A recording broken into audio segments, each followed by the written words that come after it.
ایک صاحب نے مجھے گورے کا واقعہ بتایا کہ گورے سے میں نے ٹائم لیا 10 منٹ یا آدھے گھنٹے کا ٹائم لیا. میں نے اس سے کہا کہ ملاقات کرنی ہے میں نے آپ سے.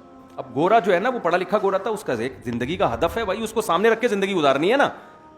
انہوں نے دنیا کو ہدف بنا لیا. ہمارا ہدف دنیا نہیں, ہم دنیا کے پیچھے چلتے ہیں آخرت کے لیے, وہ دنیا کے پیچھے چلتے ہیں دنیا کے لیے, لیکن وہ اپنی دنیا سے مخلص ہیں اور ہم اپنی آخرت سے شاید مخلص نہیں ہیں. انہوں نے مجھے بتایا کہ میں گورے سے ٹائم لیا, وہ بڑا مصروف آدمی, اس نے کہا بھائی ٹائم نہیں ہے, بڑی مشکل سے آدھے گھنٹے کا ٹائم لیا. اس نے ڈائری میں نوٹ کر لیا, کہہ رہے میں جب گیا, ہم تو پاکستانی ہیں نا, جب جا کے بیٹھتے ہیں دھرنا مار کے بیٹھ ہی گئے, اٹھتے ہی نہیں ہیں کہ شاید اب یہ کباب بھی کھلائے گا, اب یہ کولڈ ڈرنک بھی کھلائے گا, اب یہ چائے بھی پلائے گا, اب یہ بھی کرے گا, وہ بھی کرے گا, کہ ہم اس چکر میں تھے. جیسے ہی آدھا گھنٹہ ہوا ہے نا, تو 25 منٹ جب ہوئے تو اس نے مجھے دروازے کی طرف کھسکانا شروع کر دیا, گورے نے خود ہی نا, کہ بھائی آدھا گھنٹہ آپ کا پورا ہونے والا ہے. کہہ رہے ہیں کھسکاتے کھسکاتے مجھے لاشعوری طور پر گیٹ سے باہر چلو بھائی آپ کا آدھا گھنٹہ کیا ہو گیا پورا ہو.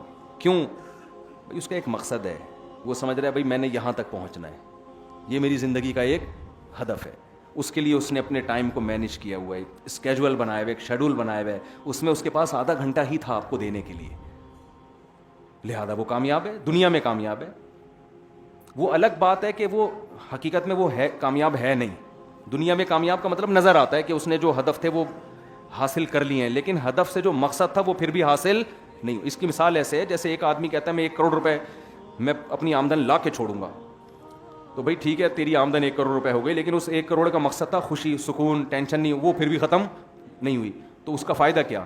تو وہ چونکہ آخرت نہیں ہے نا, اللہ کی رضا سامنے نہیں ہے, تو ترقی تو کر لی اس نے, مگر اس ترقی سے وہ خودکشیوں کا ریشو کم نہیں کر سکے بلکہ اور ڈبل ہو گیا ہے. وہ ڈپریشن کے مریض مارکیٹ سے کم نہیں کر سکے بلکہ ڈپریشن کی بیماری ان کے ہاں اور زیادہ بڑھ گئی ہے.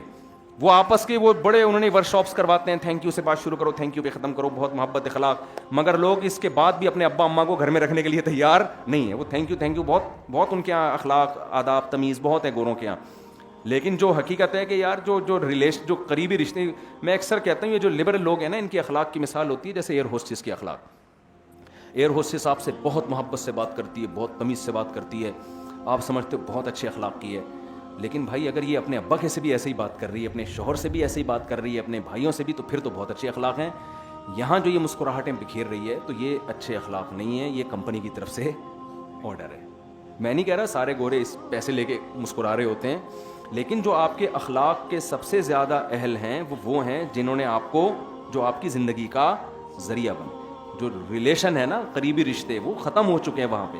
تو اس لیے آپ جتنے نوجوان حضرات یہاں بیٹھے ہیں میرے بھائی, آپ اپنی زندگی کا ایک ہدف بناؤ, ایک